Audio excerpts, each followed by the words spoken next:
It's hard for a young adult to admit they don't know everything.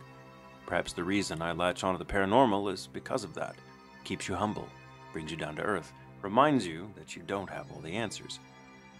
My first introduction to the paranormal was during primary school.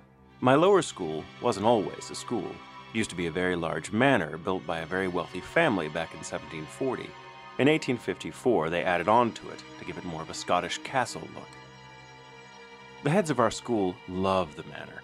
It's sort of the poster child of the whole institution. It's the building shown on the website, the building where big events were held, and arguably where the school gets its reputation for being haunted. Even before moving into the manor house, I and many of my other classmates had heard about Gigi. This legend wasn't just something among the students either. All the faculty knew, including the headmaster. Some would claim Gigi was more than just a rumor. Of course, the fifth years loved nothing more than tormenting the younger grades. Gigi became sort of a hand-me-down for the students. When moving on into middle school, you almost had to spread the word. All of this made my mom, a teacher at the primary school, roll her eyes. Now, I don't come from a religious family. Saying my parents are skeptics would be an understatement. Indeed, the stories trying to explain Gigi's origins are many and often conflict with each other. The only thing people can agree on is that Gigi was a young girl around lower school or primary school age, and that she drowned, tragically.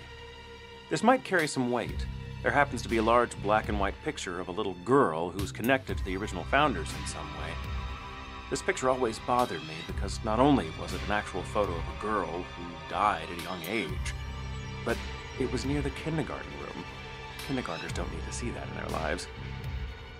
There are also two unconfirmed rumors surrounding her death. One was that she took a shortcut through an area under construction and wound up falling and impaling herself on a rod. There was also a concrete pit by the lower school playground that used to have shallow water in it. Supposedly the water was removed after a girl drowned. But those two stories never struck me as likely, and were probably just made up to fan the flames of the lower school ghostly legend. I never had any particularly unique interactions aside from walking alone in the ballroom that was used to connect areas of the school and hold large events. And I feel as if I was being watched, and sometimes heard voices. Although just a feeling doesn't quite do what I experienced justice. It was as if I could picture the person in full formal attire, standing in the exact same spot every time I entered, staring at me as if I'd interrupted their party. It was like when you turn your back on someone you've just spoken to. You can't actually see them, but the picture of them in your mind is vivid. And of course, every time I would turn around to face whatever was causing me to feel this way, they would only confirm that I was alone in the ballroom. Other people have claimed things as simple as footsteps, doors slamming, but others claim full-body apparitions. One of my sister's friends, who was new to the school and unaware of the ghost stories, claimed to have seen a floating black cloak hovering above the pond just down the hill from the manor. All of this stuff was a nice thing to keep me distracted from the everyday struggles of school life. But of course, as I got older, I began to see the flaws in many of the stories. Once the initial excitement and wonder of a potential ghost haunting your school wears off, things go back to normal pretty quickly. But after lower school, I of course moved on to middle and high school, leaving the manor and the rumors behind. I moved on with my education. I never thought much about the manor or Gigi in the years after I moved on. I never thought I would hear about it again. But one day, while out for lunch with my family, my mom informed me that they had found something in the manor's walls during renovations. Some construction workers found very old and dated human bones mixed in with the older walls. Nobody had an explanation for how they got there, but it seems as if they'd been there a long time before the school was established. Hi, I'm Jamie Markey. And I'm Michael Tatum, and this is Ghoul Intentions. Ooh. It's never gonna get old doing It's that. not. I don't know. It's my instinct always to be like to say the title, or hear you say the title and respond with a Scooby-Doo villain sound. Well, Ghoul has that Ooh. sound in it anyway. Ooh. I Yeah. wonder if that's where that comes from. It must. It must be. Must. Hey, who wrote that story? That comes from Alex. Alex, thank you very much for that story. Yeah, very creepy. Getting to go to school in an old Scottish-looking castle that's not actually in Scotland. I know. How cool is that? I would have enjoyed that. I would have enjoyed that. My I schools were was not such a that goth exciting. kid. Oh, yeah. Yeah, I would have loved to have gone to school in a castle. Yeah, I always thought schools with stairs were really cool when I was in elementary school because we didn't have stairs. And then when you got to junior high and high school, they did. It was very exciting. Right. It was such a big deal. Oh, man. My junior high school had 4 stairwells, and they all looked exactly the same because the school was like a perfect rectangle of surrounding a courtyard. So it was very easy to be on the completely wrong side of the building and not realize it until it was too late. I was late to so many classes my first year there. Oh, yeah. Because I was like, but I'm going up. Oh, I'm going up the wrong stairs. Wrong stairs. By the time I got to high school, it was just one story, except for the theater. Then that had, multiple stories. Man, my high school was like architecturally was really complicated. Oh yeah. Yeah, it was like walking through. It was a bit of a maze. Like there were several hallways that were like, okay, those are easy to get to, but the lockers were over here in a weird way. Everything was kind of at a kind of weird angle to each other. Yeah. And like the athletic department and like the choir hall and the auditorium, all that stuff were on the other side of the building, but they were all spread out in really weird ways and connected with these really narrow hallways that kind of fed into this major hallway, and it was kind of cool and fun to think about it, but man, it took some navigating skills. Yeah. Ours, it was just like a giant hallway. The whole thing was just a big old hallway with like the cafeteria in the middle, and on one side were like your real classes, on the other side were the artsy fartsy classes, and then on the back, I know the gym was in the back, like from the cafeteria, and there were sports classes somewhere over there. Sports classes. But I don't remember. Our cafeteria had, as I recall, 3 or 4 different levels to it. It Oh, was yeah, all no, one. ours It was was like just a giant set of massive stairs. Oh, yeah. Just like a 3 or 4 stairs, and each stair was like a level, if you can picture that. Right. And it was kind of weird. And there was like a little mini stage at the center, or at the bottom of it. So there was like another area. There was also these little pits everywhere throughout the school, like little stairs leading down to little lounge areas. Well, that's fun. It was kind of cool, but Yeah. they've since built a lot onto it, so it's even more massive. And it's not a high school anymore. I think or not the high school. I think it's one of 5 or 6 that are in town now. Oh, It used to be the only high school when I was growing up. Of course. And it fed all the other towns nearby that didn't have higher grades. Ours was, let's see, I'm trying to remember. Well, we could go out to lunch at that time. I don't think they can do that anymore. We could, yeah. They give but us we would off-campus lunch on finals I finals We just could go. or midterms. And I lived in the neighborhood across the street, so we could go there a lot and just everybody grab lunch and then come back. There was a really cool lake right across. It was like a park. It was a man-made lake. It was kind of a park with like ducks and everything. What and was like your a little high school? It was just McKinney High School. McKinney High School. Yeah. I went to Putnam City North in Oklahoma City. Wow. It was very fancy. What was your mascot? Panther. Panther? Oh, my mom taught at a school that had a panther Oh, yeah? mascot. Yeah, Nice. not your school. What was yours? Ours was a lion. A lion. Yeah, Nice. big cats are very popular around They here. are. Weird. Yeah, there were. Because we don't have a lot of big cats around here. These parts. No, not really. We don't. Well, we Not so got much. cougars. We're not supposed to, but we have cougars. We do now. We have bobcats in Dallas. Yep. They go along the beltways, Mhm, and there are cougars. People say there's not, but there are, because there was one time, this was terrifying. I lived off of a creek, and it snowed. And that morning, I went out and looked out because I was letting the dogs out, and there were these prints where something had come up from the creek, walked up, looked in the door, and then walked down, and it was not a dog. And so I took a picture of the paw prints and went online, and because bobcats are pretty common, it Around was here, not. yeah. And And sometimes, bobcats aren't that big. They're No. they're slightly larger than normal house cats. yeah, And for the most part, they just look like slightly fuzzier, larger house cats. yeah. This was not. It was a Straight up mountain lion. Yep, straight up mountain lion. Ooh, and Just there's no mountains around here. through a neighborhood. Just You know, walking through. the lake I was talking about across the street from our high school, which was man-made, by the way, but it did feed into some tributary, like tributary of the Trinity River. Mhm.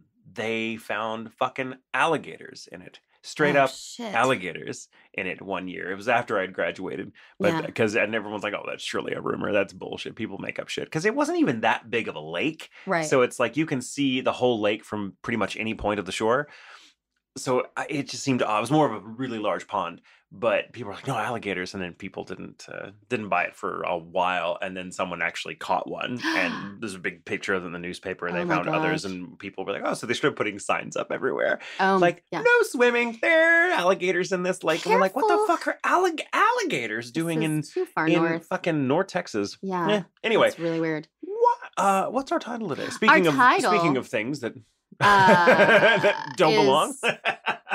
Right. Our title is Friends on the Other Side. Yeah, it seemed It's- appropriate. It's is, the yeah. villain song from Frog Princess, Princess and the Frog, Disney's Princess and the Frog. Yeah, which That I rather song, love it's such that a good movie. song. He's a great such song, a great too. villain too. He's so good. So I love good. that actor. That actor has Mhm. got a voice that just does things to me. Yeah, it's so good. And you know, it's one of those songs. I felt the same way about Hunchback, where the villain's song is so powerful.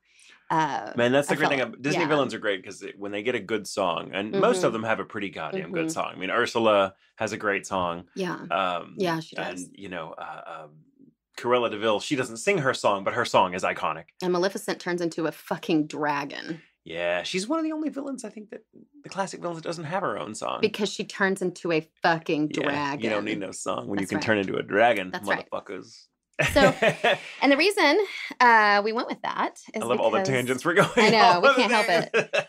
It's a sign of the times. It's also and a sign of all the fucking rabbit holes I went yeah, down yeah. researching my topic this week. yes, and I I don't did as well. even know what your topic is this week. I What is your know. topic? Because I'm take go- us I'm going there. first.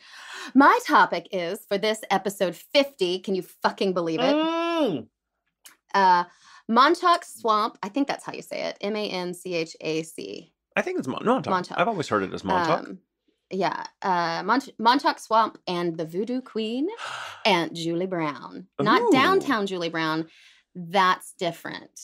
There's As the far as you MTV downtown Julie Brown, and then there's another downtown Julie Brown from New York who was a madam. Anyone who gets that reference gets a gold star. That we give you a gold star. No, there really was though. There was like a madam in New York who was known as Julie Brown. Oh, True story. I didn't know Yeah, that. yeah. There's like a Wikipedia about her and everything. Oh. I was like, this is not the bitch I'm looking for. This Julie Brown is also known as Julie White, Julia Black as well, but it's Julia Brown. God, all the like the whole spectrum, like just I know. Julie Just Rainbow. pick a color. Right. Okay, so this is who I used. Best Lovejoy with mentalfloss.com, Atlas Obscura, Wikipedia, and Mysterious Universe. Ooh. So, just to give you an idea of the area we're talking about, I read this article on Mysterious Universe by Brent Swanser. And Brent really gets the idea of the swamp down. So I thought I'd read a bit of his description to get us in the mood. Oh, please All do. right. Manchac Swamp, located in Louisiana not far from the festive city of New Orleans, is everything one might expect a supposedly haunted place to look like. Here, stagnant green waters choked with vegetation and algae and prowled by alligators meander through the groves of trees draped in moss, which stand over their domain like silent, sad sentinels. Oh, God, I love it. I know, he's so good. Along the snake and gator-infested waterways with mud-caked shores, one can find decrepit cabins perched upon the mosquito-choked water, cloaked by brush and giving no indication of whether they are inhabited or not. Snakes, alligators, and biting insects exist here in plenitude, coexisting within the morass of damp, dark, foggy wetlands, and lying in wait for those who dare tread too close.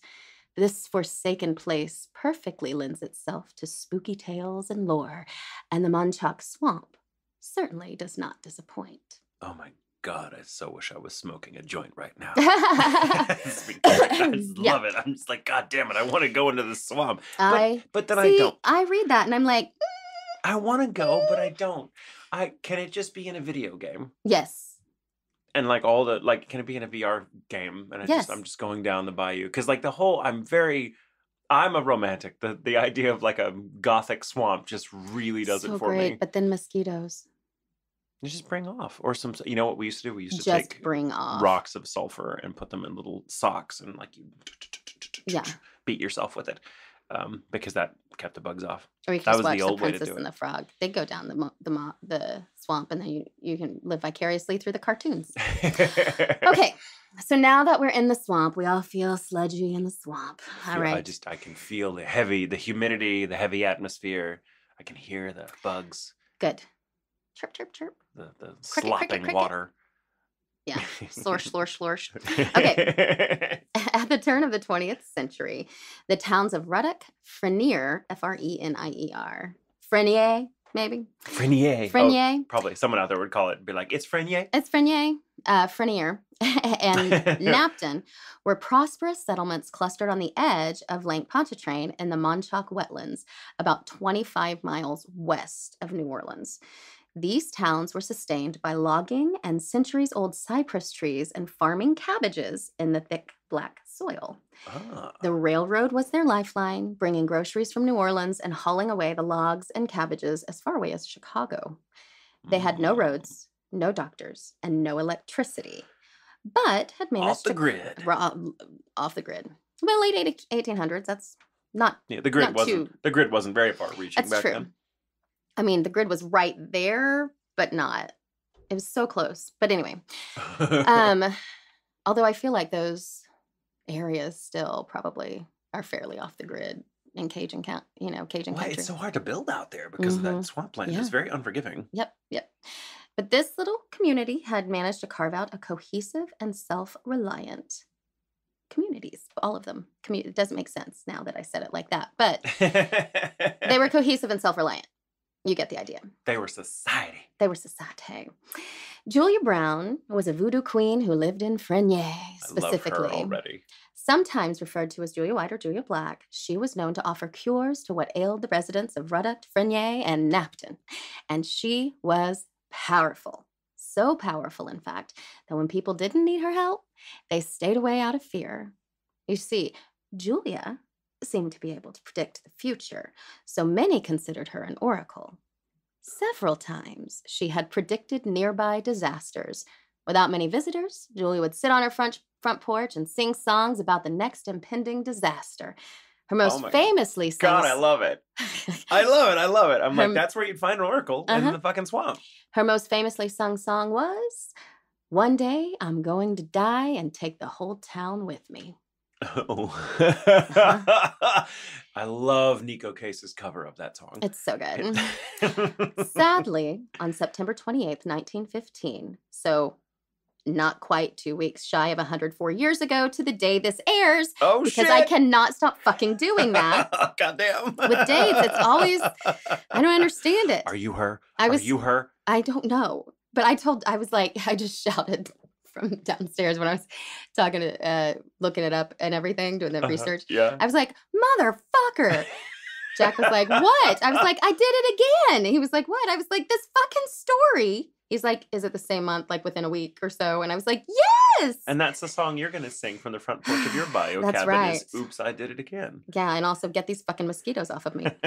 The mosquitoes, they won't come anywhere near you. They fear you as well. They bet them.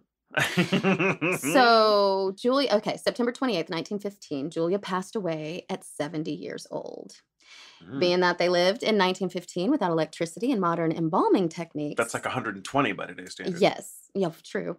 Julia's family set about burying her the next day, September 29th, 1915. The same day, a Category 4 hurricane swept in from the Caribbean. Oh, shit. In Frenier, where Julia lived, the storm surge rose 13 feet, and the winds howled at 125 miles an hour. Many of the townsfolk sought refuge in the railroad depot, which collapsed and killed 25 people. Altogether, close to 300 people in Louisiana died, with almost 60 in Frenier and Ruddock alone. When the storm cleared on October 1st, Frenier, Ruddock, and Napton had been entirely destroyed. Homes flattened, buildings demolished, and miles of railway tracks washed away. One of the few survivors later described how he clung to an upturned cypress tree and shut his ears against the screams of those drowning in the swamp. Oh, wow. Oh, God. The survivors erected a graveyard for Frenier's deceased residents. They were all buried in a mass grave and later given a fence and wooden grave markers. The swampland is believed to be haunted by the voodoo priestess Julia Brown, whose prediction, or perhaps curse, should have been heeded. Her grave is removed by the rest by about 100 yards, which is probably how she would have wanted it. The graveyard is on private land and can no longer be accessed by foot. However, there are a number of swamp tours in the area that will drive you right by this cemetery, and they will all tell you the story of the curse of Julia Brown. I love it. I love her. It's such a good love story. Everything she stands for. I so want this to be true. There is a story on Reddit too. Now it's on the No Sleep, but they stayed at the beginning. They didn't know where to put it. They feel like No Sleep isn't true, but some of them they thought were true, and that their story is true. Kind of a mix, I think. So they claim that their story is true. That it was a woman who was pregnant. They were driving she had been staying with her mom, driving back from New Orleans west. Her mom lived west. I'm just going to assume Lafayette. And so they were driving back, and she had to pee, and the traffic was really bad. And she was like, "You have to pull off. I'm going to wet myself in this car if we don't." So they took the Ruddock exit, and it turned into a smaller road that they had to stop because it literally drove off into Lake Pontchartrain or into the swamp or something like that. So they stopped, and he was like, "Well, we'll turn around." Her husband, who's driving, and she was like, "No, we won't. I gotta pee." So she got out and went around the car and was doing her thing. And he was like, "Whoop, we got company." And she was like, "Oh, really?" And he was like, "Yeah, hurry up." And so fuck, there's so much pressure. I know. So trying to pee and like, yeah, there's people. She finishes and looks up, and there's this old woman, this old African-American woman with white hair walking towards them. And she raised her hand and waved at him, and they waved back. And as she got closer, she looked like she was wearing a potato sack as a dress, and she didn't have any shoes on, and she smelled really bad. And when she got close to him, she giggled and said hi and how are you and everything. And then she giggled kind of and gestured for them to follow her closer to the lake. And then the woman was like, "Hell no, something's fucked up." But he was like, she probably has Alzheimer's. Something's wrong with her. We need to call the police to come check on this woman. That's what my mom would do. My mom would say that. My mom would be like, "She's an old woman. She's out in the middle of nowhere. She's wearing something that, she looks confused. We can't just leave her here." Right. So, Mom, it may be a voodoo priestess. Right. You never know. So he follows her, and the wife follows as well. And she turns around, and she points at something out in the water that's floating, and she looks at him and laughs this malicious laugh and says, "I took them all with me." And they realize that what's floating is a body. And then all of a sudden, all of these different bodies start coming up from the swamp. What? And he was like, "Oh my God, we've got to call the police." So she goes and calls the police. 2 police officers come. The first car gets there. They tell him what's going on. This woman is taking credit, I guess, somehow. And they put her in the back of the cop car and are talking about all the bodies. Second cop car comes up, and they go to talk to him. And when they go to get the woman or talk to the woman, she's not in the car. So they're like, "Fuck, where is she?" And so then the pregnant woman is like, "Oh my God, she's going to jump out at me anyway. I can't handle it. I'm going to have to pee again." And so then the cop is like, "Why are you guys, like, what did you say her name was?" And he said, "Oh, she said her name was Julia." And he goes, "Aunt Julia?" And they were like, "Yeah." And he was like, "If you guys are messing with me." And then the other cop was like, "No, she was in my car. Like, I put this woman in my car." Oh, shit. And then they looked out in the lake, and all the bodies were gone. Oh, that was my next question. Like, where were the bodies? They all disappeared. And so they were trying to figure out what was going on. They took information from them, got their phone numbers and everything like that. And they left, and they never heard anything about it. And then found out about Aunt Julia. Wow. That's a great story. It was really good. Whether that's true or not, it's a great story. It's a great fucking story. So it is a very well-known story in the area. There are haunted tours based on this story. It is one of the most haunted swamps in Louisiana, and this story is at the top of every single list. But is it true? I want it to be true. Research says hashtag actually it is true. Really? Yes. That makes me so happy. I was going to be so crestfallen. I know. I was going to be so good. depressed. It is so good. So, I'm like, oh, so it's true? It's true? Oh my God. Yeah, yes. It turns out Julia Brown was I in can't fact, believe I'm so excited I that know. a tragedy so I was awful is too. actually true, but it's just such a good story. Now, there's part of it I think that's embellished, but let's get through it. It happens. Stories, you know, they snowball. That's true. So it turns out that Julia Brown was, in fact, a real person. Census records and findagrave.com say she was born Julia Bernard in Gentilly Orleans Parish, Louisiana, in 1845. Her parents were both born in Maryland. In 1882, she married Celestine Celis Brown, I guess. Silas? Celis. Oh, no, I've never heard that. I don't know. I hadn't heard that name before. Celestine, Celstine. Celestine. That sounds right. Celis. That's good. We're going to go with that. I like it. Sometimes you just got to throw the accent on it. And you're like, there's there the logic. Celis Brown, who was born in Texas. They had 5 children. Surviving were Matilda, Signorina, and William.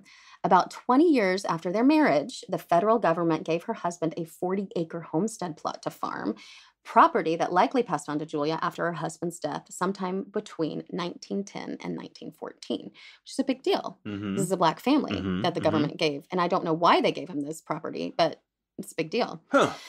Of course, there wouldn't be any official records of her voodoo work, but according to Mental Floss, a New Orleans voodoo priestess, Bloody Mary, said she found references to a voodoo priestess or queen by the name of Brown who worked in New Orleans around the 1960s before moving out to Frenier. I love it. I think that's just yeah, it's part of our quirks. Yeah. Okay. Because the town... It's like, you got it right. Ding! Yay! You get to move on to the next round. Because the towns had no doctors, Mary suggested that Brown likely served as a traiteur, Traitteur, Traitteur? Which is a faith healer in Louisiana folk tradition. Okay. As well as a midwife, using whatever knowledge and materials she could find to care for residents in the area. Her song is also documented. An oral history account from longtime area resident Heller Schlosserberg records that Aunt Julia Brown always sat on her front porch and played her guitar and sang songs she would make up. The words to one of the songs she sang said that one day she would die and everything would die with her. And the hurricane? That was real too. The New Orleans hurricane of 1915 was an intense Category 4 hurricane that made landfall near Grand Isle, Louisiana during a 1915 Atlantic hurricane season. The storm formed in late September when it moved westward and peaked in intensity of 145 miles an hour to weaken slightly by the time of landfall on September 29th with recorded wind speeds of 126 miles per hour as a strong Category 3 hurricane. Again, she is listed as having died the 28th at 70 years old. Yeah, so that's pretty accurate. It's pretty strong. That's pretty strong. Yeah. Levee overtopping along Lake Pontchartrain, so all along where this area was, resulted in the flooding of much of western New Orleans. And at its height, the surge was estimated to have crested between 15 and 20 feet, setting a record for the highest tide reported in the region at the time. Nearly 100 miles north on the Mississippi River, the river swelled 6 feet above normal. 100 miles north. 1915. Was this the same hurricane that killed so many people in Galveston? Do you remember that? It was before there was a hurricane in the early part of the 20th century that it might have been 1911. Yeah, well, they had no warning. And this was before, and it killed a lot of people in Galveston, and it's what prompted them to build the seawall that's out there now. Yeah. So I just wonder if this is the same storm, because it's in the Gulf. So I don't remember seeing it, but it's possible. It was a bad time for hurricanes. This hurricane killed 275 people in the area and caused $13 million of $1915 in damage. Basically $1 trillion in damage. Quadrillion, billion, trillion. Yes. Good Lord. There's even a newspaper account from the New Orleans Time-Picayune from October 2nd, 1915. Oh, we've talked about that paper before. It was around New Orleans Times-Picayune? Yeah, it was around in the days of Madame Lalaurie. Yes, Lalaurie. Yeah. It describes Brown's funeral on the day of the storm. I'm not going to read it verbatim because it has some offensive language. Oh, dear. But basically, people had gathered for miles around to attend the funeral of Aunt Julia Brown, an old woman who was well known in the area, as well as a big property owner. The funeral was scheduled, and Aunt Julia had been placed in her casket, and the casket in turn had been placed in the customary wooden box and sealed. At 4 o'clock, however, the storm had become so violent that the funeral attendees left the house in a stampede, abandoning Aunt Julia in the process. The corpse was found Thursday, and so was the wooden box, but the casket has never been found. Huh. Which is weird because that means the box had to open, the casket had to open, she had to fall out, the casket disappeared, and the box was found. Weird. Right? In my movie, her spirit just decided to ride the casket out. Like let's just like cackling and laughing the whole time. I can see that. Like I love it. Baba Yaga has her like mortar and pestle, and Aunt Julia has her casket. Why not? Kind of perfect. Like a witch riding a casket. That's kind of awesome. That is pretty fun. The graveyard really does contain those deceased from the flood, as well as Aunt Julia. The thing about it is they couldn't get them to other areas. So basically they just rode on the swamp, and it's almost kind of like a little island. Yeah. And just gathered people on rafts and took them there, and they did bury them in a mass grave. The only thing that's probably not accurate is the belief that she had cursed the area. Seems more likely to me that she could accurately predict the future. Yeah. And based on the turnout for her funeral, we can assume she was at least very well respected in the area. Probably. I mean, she got one really big thing right. Odds are she got a lot of other things right, too. Yes. And that doesn't mean people weren't afraid of her, but they had to respect her to go. If she was just a witch or she was just a voodoo queen that people were terrified of, they would not have gone to her funeral. Yeah, you would think. Yeah. So probably, I think she was respected because she was a healer and a midwife. And she took care of these people, even though she owned land, which at the time made her a very wealthy woman. Right. She didn't have to do these things, and she still did. So I think love her. I love her. I just love everything about her. Yeah, I think the curse is the not true part. Yeah, I don't think it was. Yeah. I mean, because why? Why would she curse? Why would she take care of all these people for so long only to curse them? Because she sang this song for years. The story goes, she sang it for years. So she just knew. It's kind of like when Mark Twain knew that he was going to go out with the comet, with Halley's Comet, because he was born when Halley's Comet came in. He wasn't like, I'm cursing myself. He was like, no, I just know. Like she clearly had seeing. She could see into the future, and she just thought, well, I'm going to write a song about it, because that's like she knew whenever the hurricane comes, like that's when I'm going to die. Yeah. So and I think she was warning people. That's right. That's right. And I think the curse thing happens after the fact because, a lot of people believe that, oh, well, when she wasn't healing people, then must have been, they were too afraid of her. So nobody went to see her whenever she wasn't needed, and that she was mad about that. But she also had 3 children and a husband that only died like the year before her. So that doesn't really. I think the curse. I think that calling it a curse is just kind of a later, or just not later, but it's a detail of the story that was added because they have to make someone who stands outside, like someone with that kind of ability, who's also a benefit to their society. Like it's troubling to the sort of the norms of that society with regards to their own faith, and so they need to cast that person in a bad light and be like, it's the same thing with the cunning women, right? Yeah, exactly. I think that's what she was. She was a cunning woman, and so anyway, I think that's the part that's not true is the curse. I think she was, she was a voodoo priestess at the very least, if not hoodoo. I mean, she's listed. I guess they found her in the voodoo thing, but hoodoo is very popular there. What's the difference? Do you know? Is there? I don't know enough about either faith.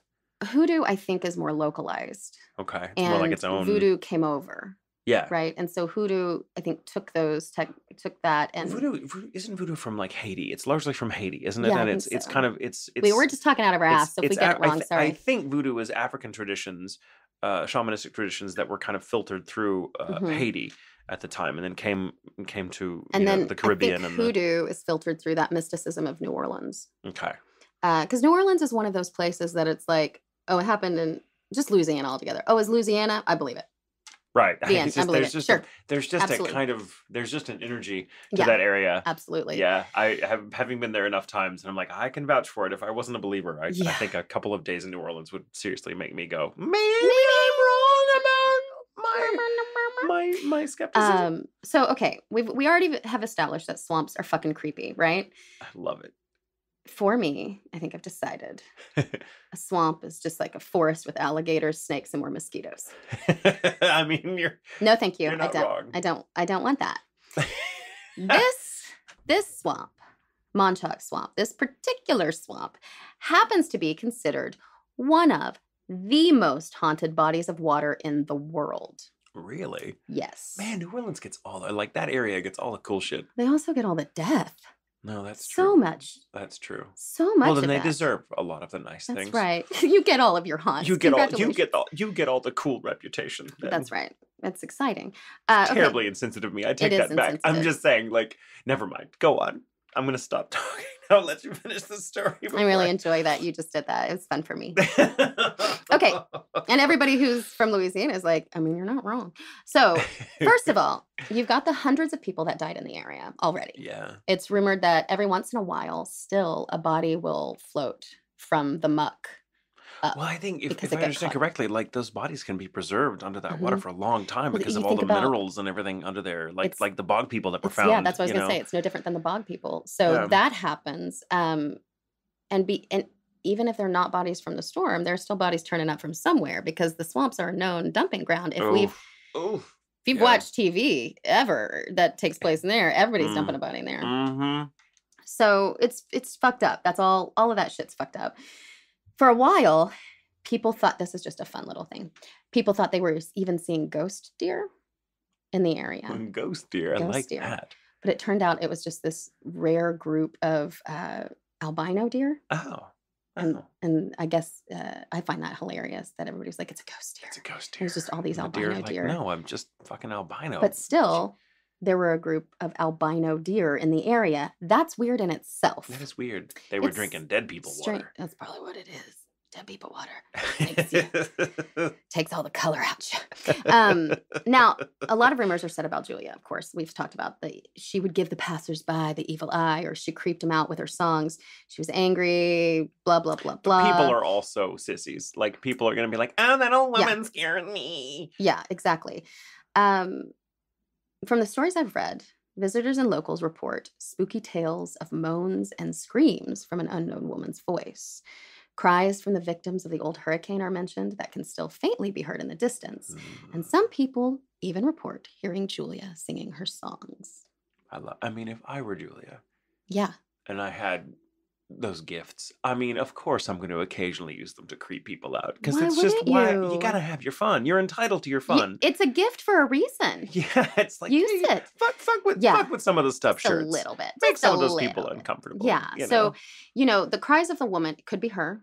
Could be a number of other something else, things too. So, but there are oftentimes people hear this stuff, and I think you also wonder, with it being the swamp, they see the woman who's claiming Aunt Julia from the story. It's kind of, I believe in that whole Slender Man thing, where if you believe it. If enough people believe it, they can create that. I'll get into that a little bit in my story. Oh, very exciting. Okay, so it makes me wonder, how. Again, I think ghosts or spirits tend to be like just energy that don't necessarily have a true form, but that we kind of dress them up with our unconscious. Right. And so it's both us and them. Like they do have they frequently have an independent existence. Yeah. They're not just figments of our imagination, but our imagination has certainly given them what they're wearing. Yeah. Yeah. Yeah. And I think, that story too, describing her in the potato sack and smelling real bad. Now, probably the smelling real bad could have happened for anybody in the South in the early people 19th. just smelled different back then. There was no AC, there wasn't, deodorant. But the potato sack doesn't seem right. She was one of the wealthiest women in the area. Why is she wearing a potato sack and no shoes? You know what I mean? That story. I don't know. Maybe it's just a ghost that always pretended to be her. I don't know. Or maybe she's just eccentric. It could be. That's true too. If she was wealthy and she was known to be a priestess, like maybe she was just like, I'm gonna walk around and stuff. Like, what? Let's be fun. It'll be fun. Yeah. Maybe she was like the quintessential like rich bag lady. Maybe. I don't know. It's possible. But I feel like who knows? I don't know. But most likely the story's not true. It's just a really good story. Because based upon what we know about her, it doesn't sync up. Yeah. This is a woman with land, with property, who helped the people in her area. That is not a bad person who would want them all to die. You know what I mean? It just doesn't. Yeah. That doesn't mix. She probably, it's just history likes to hate women who are helpful. Oh, God knows. Yeah. They're just women with power. They can't handle it. Right. So it's a witch. That's Aunt Julia. But another popular tale from Manchac Swamp. And I'm not going to get into this too much because, we only have so much time in a day, but I couldn't not include it. Of course. Another popular tale from Manchac Swamp is that it is the hunting grounds of the Rougarou. The what? The Rougarou. Rougarou. The Rougarou. Rougarou.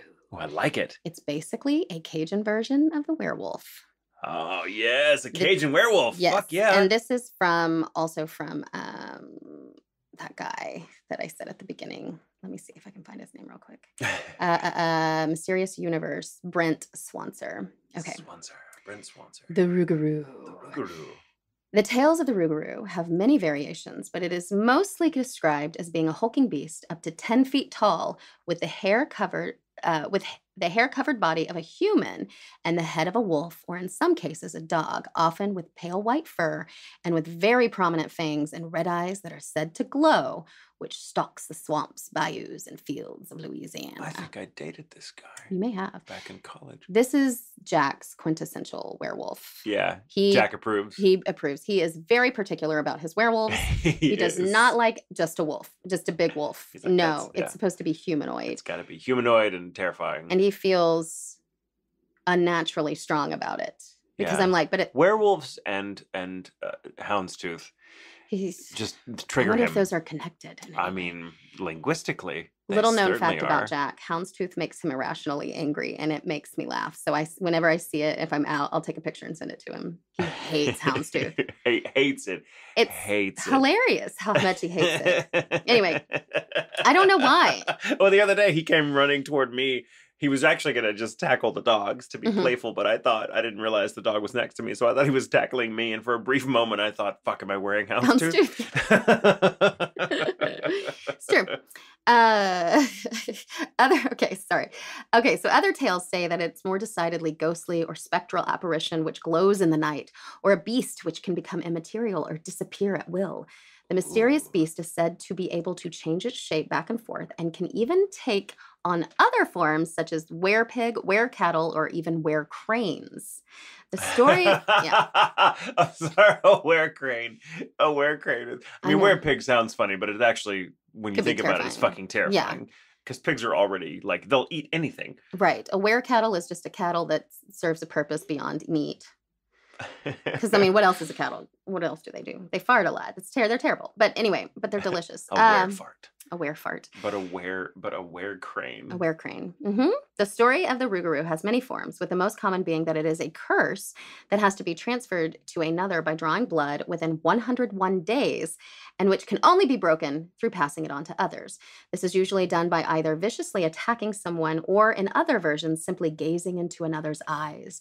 In the past, it was common for people to look upon strangers or particularly odd people with great suspicion, as it was thought they may be one of the feared beasts. Oh, I love it. So it's kind of reminiscent of the Skinwalker legends. Yes. And there's another thing that said if you are bit by one, the only way that you can get rid of the curse is not to tell anybody for a year. So there's a story about this newlywed, and she was waiting by the road for her husband because he worked, late, and she was bit by a werewolf. Mm-hmm. And so or by the Rougarou. And so she never told anybody. She never said anything. Since her husband worked late, she locked herself into the shed every full moon for a year, never told anybody. And on that year anniversary, her husband asked her if she had ever waited for him by the road. And she said no. Lied to him. And the next day, he said that she had saved them both, because he had been the Rougarou that had bit her. Oh. And so because she didn't talk about it for a year, he was cured as well. Oh, wow.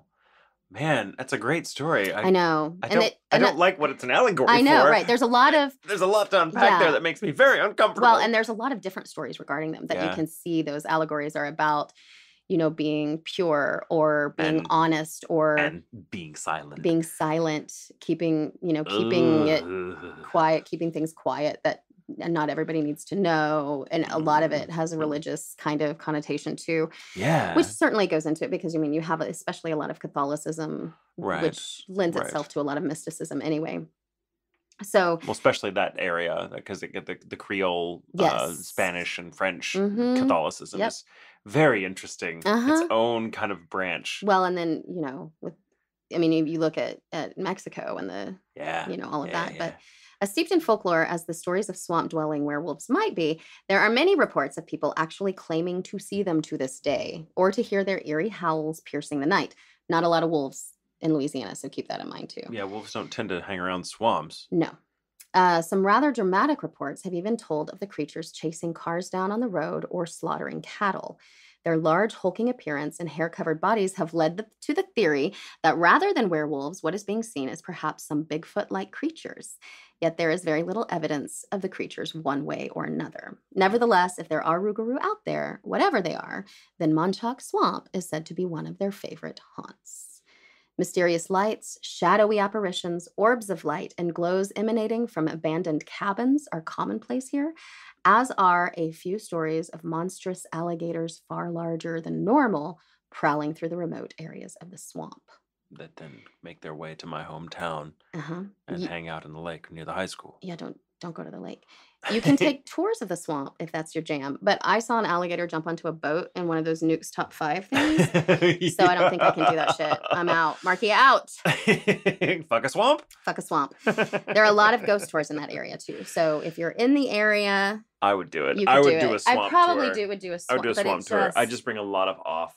I need a bigger boat than the ones I saw in Nuke's Top 5. I think he's in a canoe or a kayak anyway. It's hard to do swamps in a bigger boat because there's. Well, I want the one with the big fan on it. If I'm not in a boat with a big fan on it in a swamp, I'm not in a swamp. I want that one. But those boats tend to be very low pitched, so they. Don't you fuck this up for me. I'm just saying they tend to be low pitched, so it's easier for things to jump into them. Yeah. Just bring some off, and be sure you're always holding one of the oars so you can defend yourself from the alligator. If a weregator. A weregator. Or a werecrane. With a werepig on its back, with a werecrane on its back. That's the makings of a song. It is. That your ghost will Dear be singing Liza, in the swamp. Dear Liza. Man. Do you want to take a break, get another drink? Let's take a break, get another drink, and then I'll come back and tell my story that's just down the road from yours. I know. Nice. And we're back. We're freshly drinked. Beverage did. So I wanted to do something special for this episode because it's a big one. It's 50. 50. Yes. And I thought, this one has been on my radar for a while, but there's so much to cover that I thought, well, let's wait. This should be a benchmark one. But I decided it was high time for me to do the Myrtles Plantation. Yes. People have been asking for this one. Yeah. Well, I found a lot of good stuff. So I want to give a special thanks to the writer Colin Dickey, who wrote the book Ghostland, An American History and Haunted Places, which is really, really good. Highly recommend it. There's a wonderful, it's just kind of, I cannot recommend it highly enough. It's extremely well written, but it's just kind of not just the history of certain haunted places, because he's very skeptical. And writes from a skeptical point of view, but he writes with a kind of poet sense of how stories get started and what they represent to the tellers. And you also learn a lot of really fascinating history about haunted places and maybe places that aren't so haunted. Also, you cannot go, man, you can Google Myrtles and get all sorts of stuff. I mean, yeah. I did rely rather heavily on a YouTube channel called Weekend Whatnots, and this couple that goes to places and films themselves staying at really nice places or doing tours of things. And they did a tour of a really extensive video tour of the grounds of the house, of Myrtles Plantation. And there's an article that I will reference at the end. Have the Ghost Brothers done Myrtles? I feel like I don't think they have. I think Ghost Adventures has Scariest Places on Earth. Did an episode on the Myrtles. Right. There's a bunch. It's very popular, but I don't know the Ghost Brothers have done it yet. They might have. I love the Ghost Brothers. I do love them. They should do the really quickly. Mm-hmm. I think it was Jalen tweeted. Somebody said that they just don't think that they're qualified to help people with ghosts. I guess. Yeah. Which is rude. And he was like, "What?" And I was like, "What makes two plumbers? From Ghost." From the original Ghost Hunters stuff. More qualified. like, it's a mystery to everyone. Like, I don't Anyway, people are sorry, so I just weird. had to stand up for the Ghost Brothers real quick. I I love love the Ghost them. Brothers. It's also just a really fun Well, and they're show. not trying to bullshit you that it's not scary or it's not creepy They're or any also of that. just far more entertaining than So most of much the more Ghost Brothers because they inject it with humor, and that's Yes. needed in Well, this genre. and I think it's because the ghost hunt seems much more fun and less I mean, it is what it Deadly is. serious. I mean, Deadly serious or catching the Satan or the demons or whatever the fuck those they don't do any of that shit. They just kind of experience and you feel more like you're experiencing it with Yeah, them. I think the way they go about it is far more relatable Yes. than And other so that ends shows. up being entertaining on Yeah. top of just the Not that I ghost don't love stories. all those other shows, Right. although I'm not a huge fan of Ghost Adventures, just because I No. just don't like the tone of it. But I that's can't. it's just me. I also It's want just to me. punch everybody on that show. They're so serious. They're so Ugh. bruh. But anyway, Sorry. so let's talk about the Myrtles The Plantation. Myrtles Plantation. Just off Route 61 in St. Francisville, Louisiana, recessed behind a scrim of great oaks dripping with Spanish moss, the notorious Myrtles Plantation, often dubbed one of America's most haunted houses, bears witness not just to our morbid curiosity vis-a-vis the unquiet dead, but to our continued fascination, perhaps equally morbid, with the antebellum South. Now, delicate iron lacework encloses the wraparound veranda. The low-slung gables stand symmetrically along the second floor, peering out onto the quiet pond, in the center of which emerges a gable-capped island. Though renovated multiple times since its construction in 1796, you wouldn't know the property hasn't always looked this way. You might, however, notice that the front door keyhole is upside down. This is true. When Rufin and Mary Catherine Sterling purchased the home in 1834, they doubled its size. They also made one concession to local ghost lore. It said malicious spirits resided in the trees and could squeeze through a keyhole to gain entry into the house. Fortunately, installing the lock upside down was sufficient to thwart their efforts. Now, seems like a simple fix. Apparently ghosts are really stupid. They're like, oh, sorry, can't. Like, oh, a keyhole that's right side up. I can go. Oh, they flipped it. God damn it. Fucking. Then again, I think if I were a ghost, that would probably be enough for me. Like, I'm not going through there. Anyway, either as a tongue-in-cheek reference to the We tried, Sterlings. guys. We tried. We tried. But it's upside down. We couldn't What are we do gonna it. do? What are we going to do? We're upside spirits. down. We're going to turn upside down, too? Back to the trees, motherfuckers. Back to the trees. The trees will never be upside down. Either as a tongue-in-cheek reference to the Sterlings and their rather odd belief, or perhaps just to be on the safe side, the keyhole has never been put right.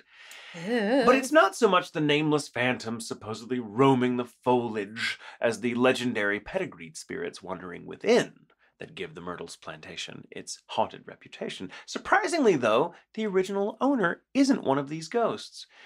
So, in the early years of the Republic, Pennsylvania lawyer David Bradford fled to Spanish-owned territories of what is now St. Francisville to avoid arrest for his role in the Whiskey Rebellion. Between the years of 1791 and 1794, the newly formed United States government levied a tax on all domestically produced distilled spirits to help pay off the war debt incurred during the Revolution.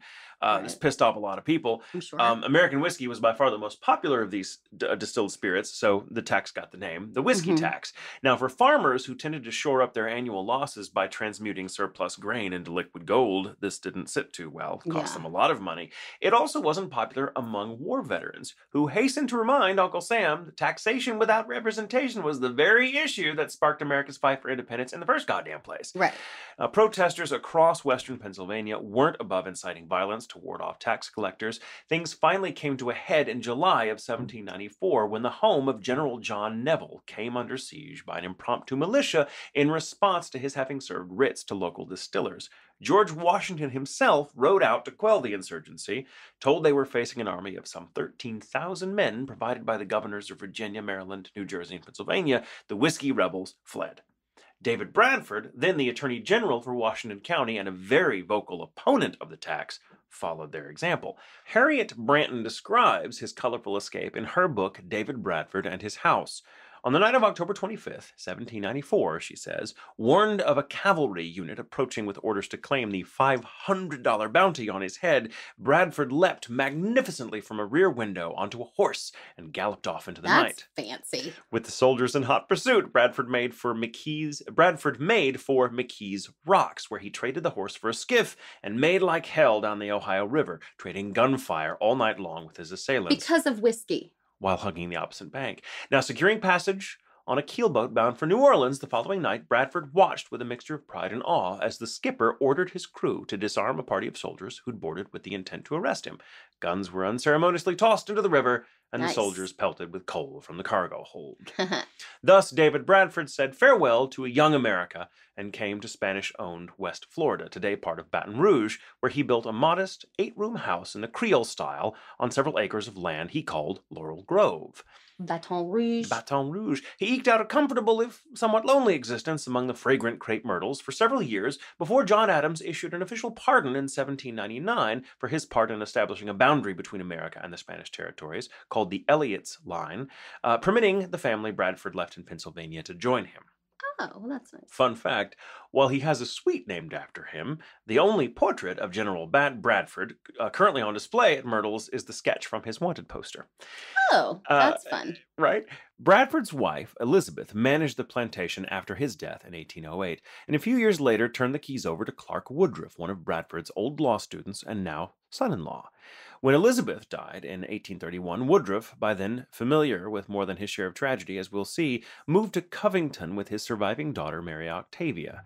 Ready to be done with Laurel Grove once and for all, Woodruff sold the plantation to Reuben and Mary Sterling, who made massive additions and renamed it the Myrtles Plantation after the lovely trees dotting the landscape, or at least supposedly that's where the name comes from. I mean, it makes sense. The Sterlings decked the place out with expensive imported furnishings from Europe, proceeded to live the good life on the backs of their slaves, most of who were sold to them by Woodruff himself. One, a stunning woman named Chloe, had for all intents and purposes the run of the house, which was odd. Not because of her station, per se. It wasn't unusual in those days for favored slaves to be given special privileges. No, seeing Chloe flit around the hallways in her customary green turban or stare forlornly from an upstairs window was unsettling, because she was dead. In life, Chloe had been Woodruff's mistress. Mm. It wasn't difficult to see why. An oppressed young woman of mixed heritage and zero prospects in those days, Chloe supposedly used her exotic light-skinned beauty to advantage, seducing the master and securing what amounted to a de facto position within the family to avoid Right. the back-breaking toil of life in the fields. Sure, that was her. That was, I'm sure, all Right? her. Yeah, Right. it wasn't Right. that he was like raping her and shit. It was that. Oh, we'll get to that. We'll Okay. get to that. Sorry, it makes me angry how they romanticize it like Mhm, it's her mhm. fault. Right? Like I don't even know the story, but it makes me mad. I Okay. know. So Woodruff's 3 daughters adored her, and she them. As his concubine, Chloe was allowed to come and go more or less as she pleased. One day, however, she took this relative freedom too far. While hashing out family business behind closed doors, Judge Woodruff caught Chloe eavesdropping outside his office. As punishment, he amputated Chloe's left ear and revoked her free-range privileges, banishing her to the sweltering kitchen. Chloe was distraught, so the story goes. She took to wearing a bright green turban to conceal the severed ear and kept her counsel. Before long, however, she hatched a plan to win back the judge's good opinion of her. Whether what happened next was outright vengeance or just a deeply misguided attempt to showcase her worth, there is much debate. She had nursed the Woodruff girls through many an illness in her time, you see. Restoring them to health after a bout of some mysterious and potentially life-threatening malady would be just the ticket to renew her standing, or so you'd think. She baked a pinch of oleander into the birthday cake for one of the girls, served it, and waited for them to grow sick so she could administer the antidote and reap the praise. Woodruff was away on business at the time, so only his wife, Sarah, and the 3 daughters partook. The plan backfired tragically. Chloe miscalculated the amount of oleander. 2 of the 3 girls died, along with his wife. Some versions of the story have Chloe running in terror before being caught and handed over to Woodruff by fellow slaves. Others say she confessed outright. In any case, Woodruff ordered Chloe hanged and her body thrown into the Mississippi River. Following this, he sold the plantation lock, stock, and barrel to the Sterlings, taking himself and his surviving daughter Mary out of the story. After the Sterlings, who were credited with the home's iconic look as we know it today, the Myrtles plantation changed hands several times. The land was divvied up between various heirs until the 1950s, when Marjorie Munson purchased the house and the few remaining acres still allotted to it at the time. The Sterlings may have hoisted the home to landmark status in their day, but it's Munson to whom we owe its distinctly modern reputation as the most haunted house in America. According to Munson, Chloe's restless spirit plagued each owner in turn. So, Her handprints materialize on a large mirror at the base of the main staircase. If you look at it just right, the impression of a woman's face streaks across the top right-hand side. The strange marks remain despite the mirror having been resilvered many times and cleaned regularly. Chloe tickles the ivories of a baby grand tucked beneath the stairs. She's known to wrench champagne flutes from the hanging rack above the bar and hurl them across the room. Indeed, she seems once again to have the run of the place. A photo taken of the breezeway between the portico and the storehouse supposedly shows her skulking along the wall, wearing the ever-present turban. In the words of the current curator, she can show up at any time. So many people have reported seeing her full-bodied apparition over the years, sometimes even talking to them, that laying the bulk of the ghostly goings-on at Myrtles Plantation seems only natural. But at least some of the antics can be attributed to the Woodruff girls. Women often feel the tug of little hands at their skirt. Guests report the pitter-patter of little feet along the corridor outside their rooms. Staff members hear disembodied laughter coming as if from children, spying on them from behind the heavy drapes, unable to hold back their mischievous delight. Also heard are adult voices, talking amongst themselves in the richly appointed Bradford suite, sometimes conducting mundane business, it seems, sometimes arguing. But then again, just about every suite in the home seems to come with its own ghost. Reuben Sterling succumbed to tuberculosis 4 years after the house's original facelift was complete. The suite named for him is one of 4 sumptuous rooms accessible by a staircase communicating with the back porch, and was once used by his daughter, Sarah, and son-in-law, William Drew Winters, as a nursery for their 6 children, very few of whom survived. Nary a guest gets through the night in this room without some random object disappearing, only to reappear later in the unlikeliest of places. Intrepid curiosity seekers even bring toys for the children to play with. Well, that seems reasonable. Now, William Drew Winters also seems to have stayed on at Myrtles. He and Sarah, who Mary Sterling made managers of the place in 1865, had to sell the plantation after the Civil War, but were able to buy it back 2 years later. Oh. In 1871, while Winters was giving Sunday school lessons to the children upstairs, a stranger rode up to the house, angrily called him down, quote, on business, and shot the unsuspecting man in cold blood. Whoa. The murderer fled. Winters is said to have staggered up the main staircase, calling for his wife. He took his last breath in her arms on the 17th step. His murderer, thought by some to be a man by the name of E.S. Weber, was never caught, taking whatever twisted rationale he had for ending the man's life to his grave. While nothing much happens in the suite bearing Winters' name, the final moments of his life play out in perpetuity. Guests staying in the Clark Woodruff suite report footsteps lurching up the staircase outside their door, stopping on the 17th step. Now, a slew of untimely deaths have supposedly stained Myrtles over the years. 3 Union soldiers were shot dead while trying to ransack the mansion during the Civil War.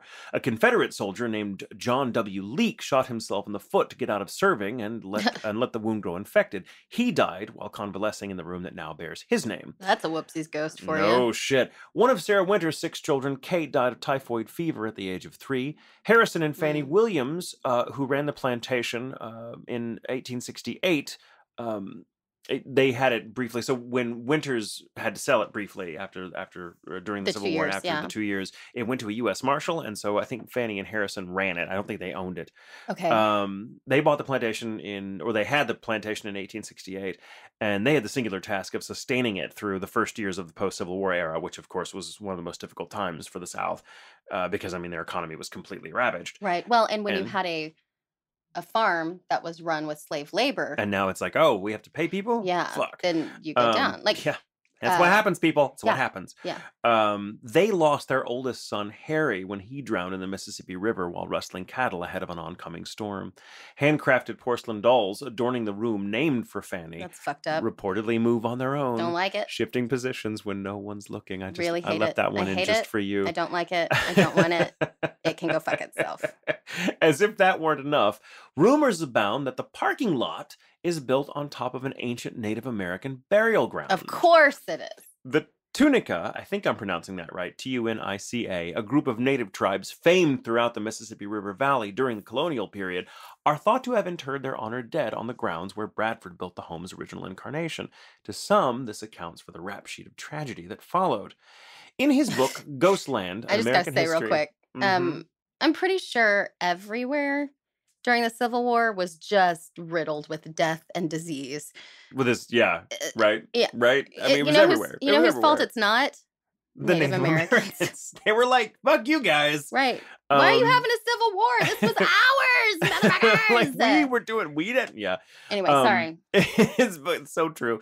In his book, Ghostland, An American History in Haunted Places, author Colin Dickey writes, quote, "The Anglo fascination with Native American burial lands stretches back at least to the 18th century. The Revolutionary War poet, Philip Freno, was one of the earliest to approach these sacred lands with a mixture of exoticism and foreboding. In his 1787 poem, The Indian Burying Ground, he saw the spirits of the vanquished Indians still hunting, feasting, and playing.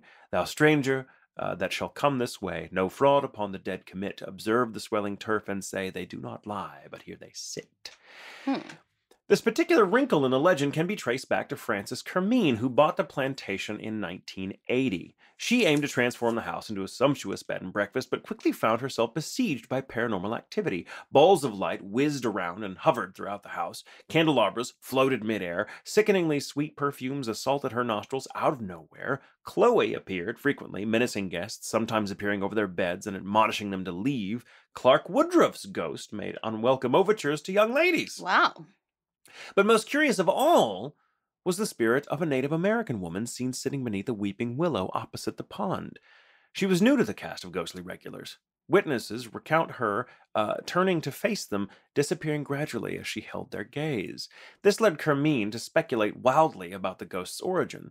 Poltergeist and the Amityville Horror were very much in vogue at the time. Right, 1980, yeah.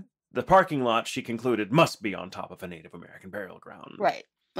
Alas, and your It's instincts are dead bullshit. on, this doesn't seem to be true. There is a Tunica burial ground about 15 miles away up Route 61, but as far as diligent archaeologists have been able to determine, no remains lay beneath the soil at Myrtles. And the burial ground yarn isn't the only discrepancy in the Myrtles legend. This does not surprise. Anytime, let me just say this.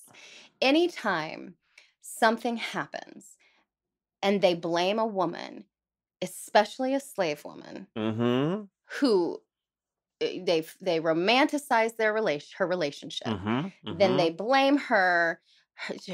She was upset about something and her feelings were hurt, or this woman who had been thwarted, who had been trying to seek, emotional creature that just was, well, and she was, how dare she seek above her station?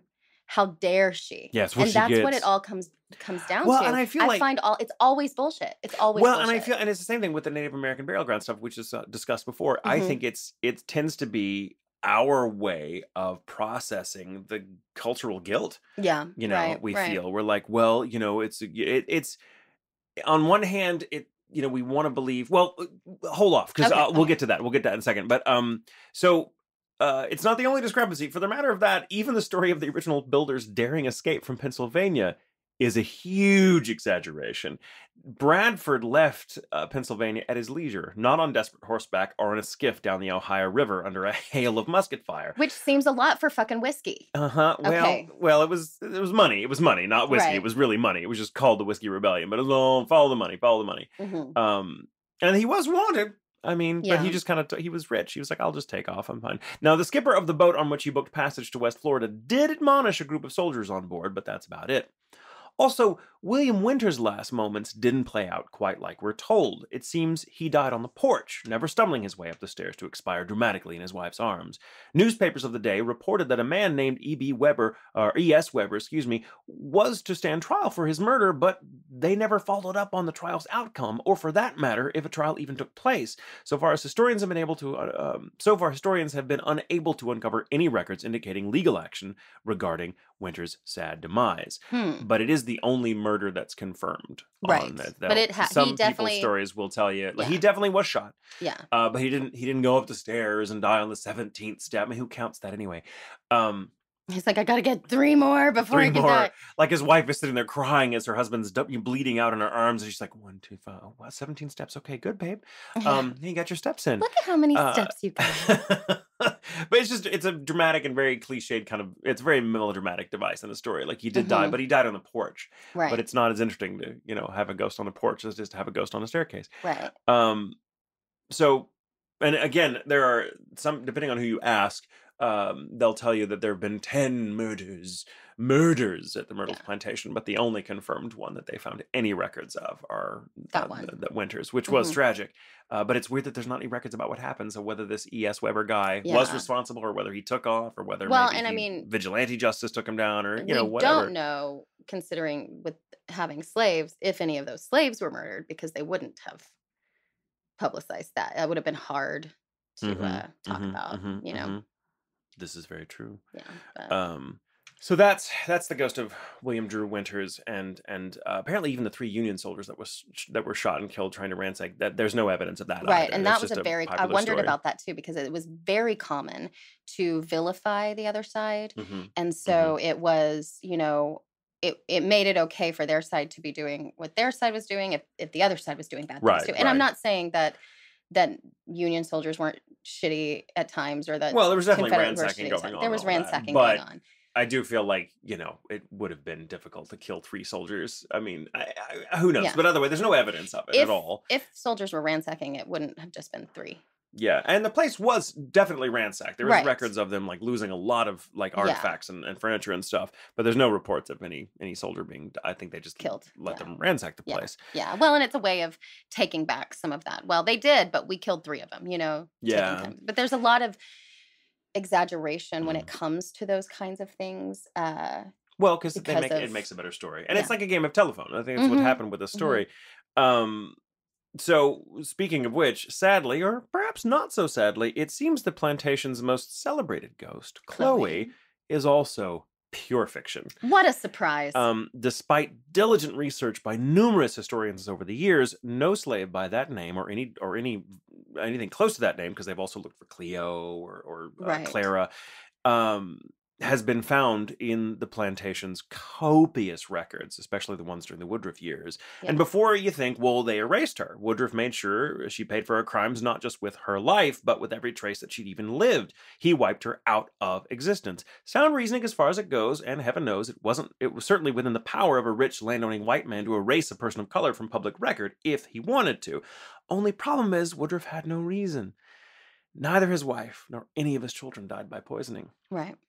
Well, the other thing to keep in mind about slavery is that those, even though they, of course, weren't free and couldn't vote, they counted for how many votes a state would get. So they went towards their entire population, even though they couldn't vote, which meant Southern states and that was one of the things I think that turned Lincoln. What he saw that all of these people were getting credit for votes that they couldn't vote. Yeah. And so there would be 1, 2, 3 owners in an area, but would have hundreds of, Yeah, their vote would be worth hundreds because of... exactly. Which is so ridiculous. That was it's funny, the Electoral College still kind of works like that. Exactly. What? Did I say that? Oh my God. Yeah. So, I mean, at least with the Electoral College, people are actually voting. Imagine if it was the Electoral College and, half of California wasn't actually able to vote. Well, the problem with the Electoral College, true, and very true. But the problem with the Electoral College is that you're not really voting for a candidate. You're voting for some guy an that elected will vote, official, an elected official who will vote however the fuck he wants to. Exactly. But that's a whole other podcast. That's a whole other podcast. Yeah. But anyway, that's just something to keep in mind. It was very important for people in the South at the time to make sure all of their slaves were accounted for. Yeah. It was a big deal because it was going to determine whether or not they had slaves. And by no means am I trying to candy coat the awful institution of fucking slavery, but we tend to dramatize it and be like, well, they could get away with anything, but there were laws in place to protect slaves to an extent. Yeah. But not because they were thought of people, but because they were thought of merchandise. Property. You didn't want to ruin your property. And so people were like, whatever, because we discussed a little bit of that when we talked about Madame Lalaurie and how, she wasn't known to do, anyway, I don't want to go down that rabbit hole again. But anyway, but either way, even if he'd wanted to and could have, Woodruff, his children didn't die by poisoning. He had a son and a daughter that died of yellow fever a couple of years after his wife Sarah died of yellow fever. But that's it. And he moved away shortly after losing his second child to yellow fever. Right. So that's Chloe never existed. That story is a complete fiction. And it's also worth noting that there are two details, at least two details about Chloe's story that have evolved over time to reflect more modern sensibilities. Her eavesdropping, for example, and the nature of her relationship to Judge Woodruff. The version given to tour groups these days tends to cast Chloe as an unwilling recipient of the master's advances, which of course is much more believable. Yeah.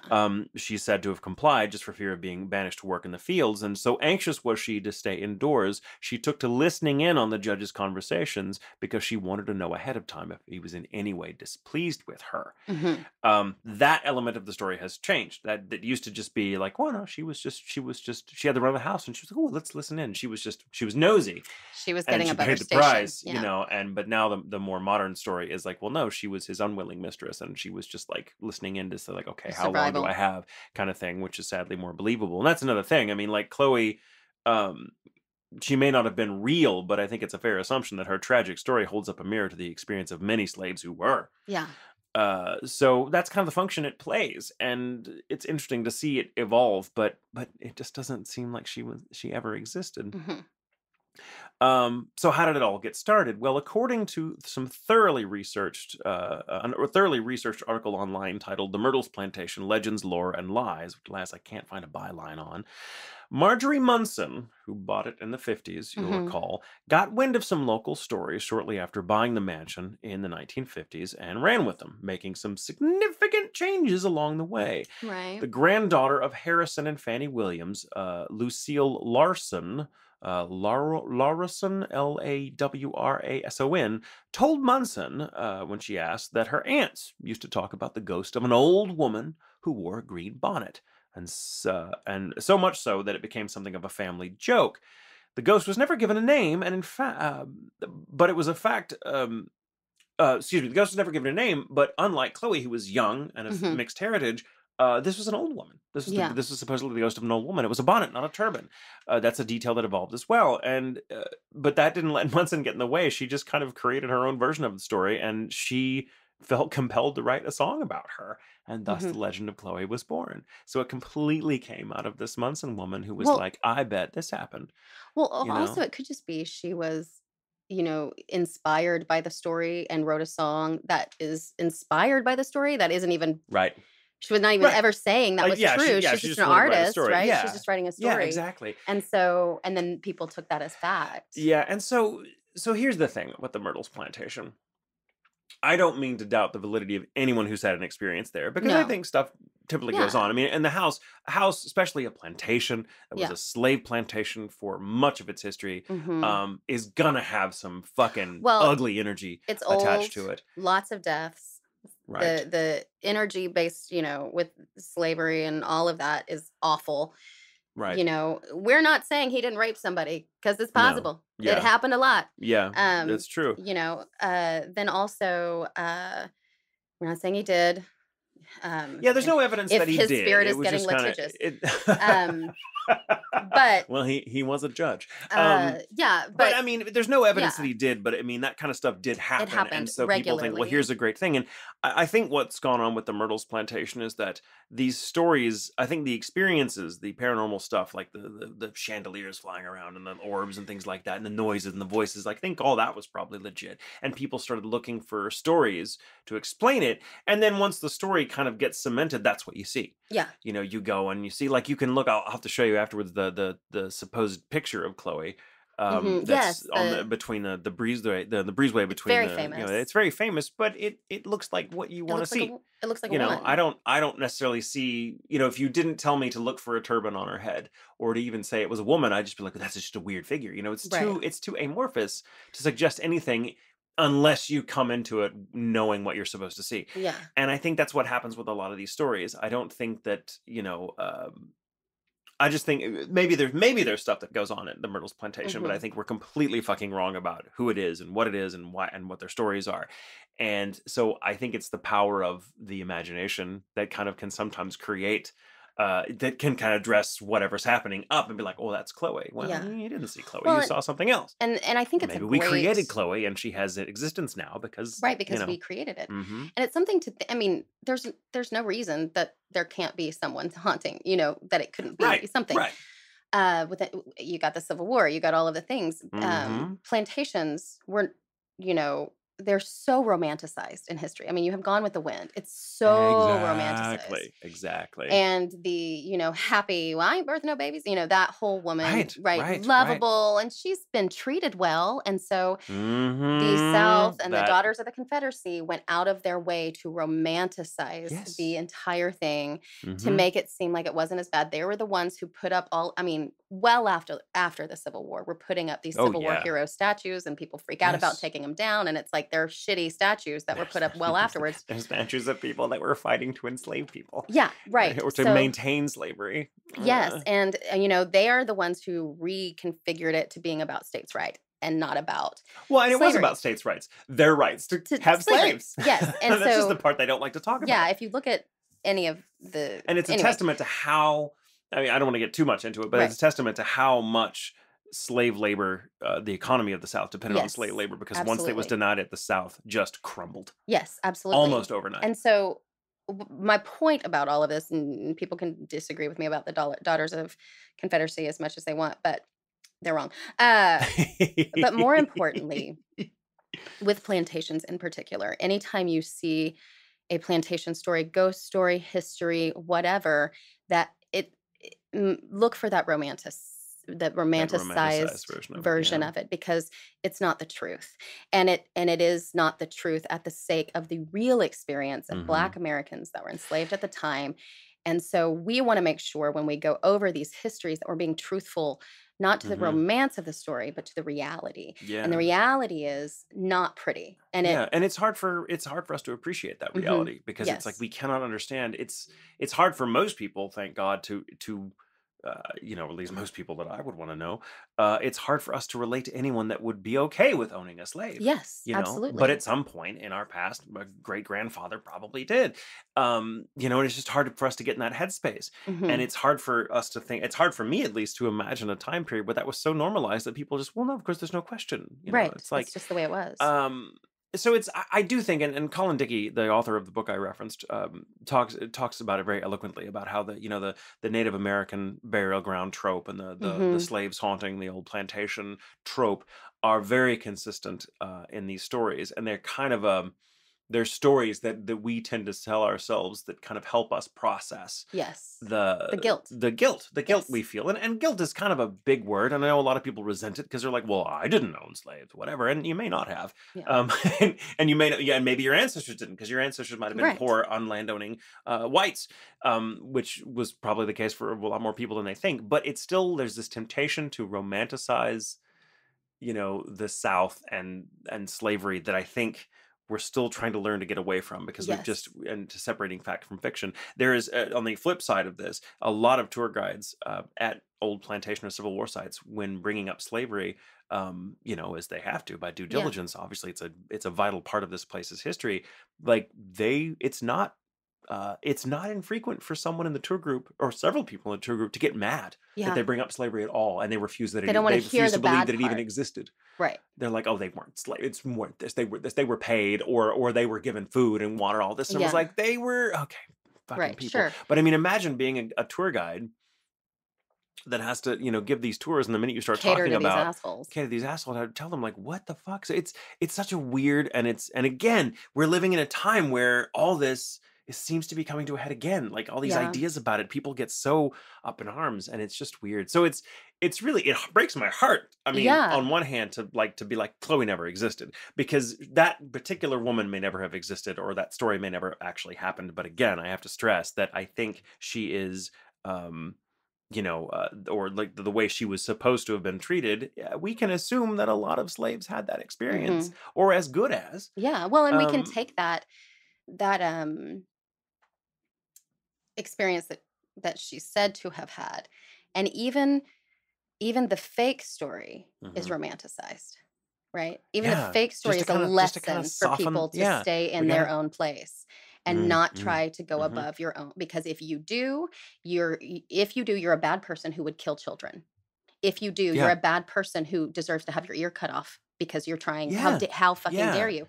And that's the lesson of that story when it comes down to And I it. think And it's it's so normalized that people don't even tell that story trying to impart that no, they moral. don't get They it now. don't. They Yeah. don't think that it's there, but Yeah. it's there. It's kind of, it's hidden in plain sight. Right. And you have I mean, because I get it. Plantation houses are fucking gorgeous. Yeah. They're huge and they're sweeping and ornate, and there is something romantic about them architecturally speaking, Sure. but they represent really horrible shit. Yeah, they So, represent it's like in the Time Machine. You have like the mhm, lovely existence of the people on the surface, but the people that are actually running the show, are living in absolute degradation underground. exactly, They never even see exactly. light. So it's like you can look at that beautiful romantic setting and understand that the flip side of that is like how did that family afford that land, Uh-huh. or that beautiful architecture, or all that beautiful imported furniture from Europe? Oh, okay, Yeah. because they enslaved people Right. for the color of their skin. Yes. Yeah, Yeah. it's So, just it's disgusting. And um, so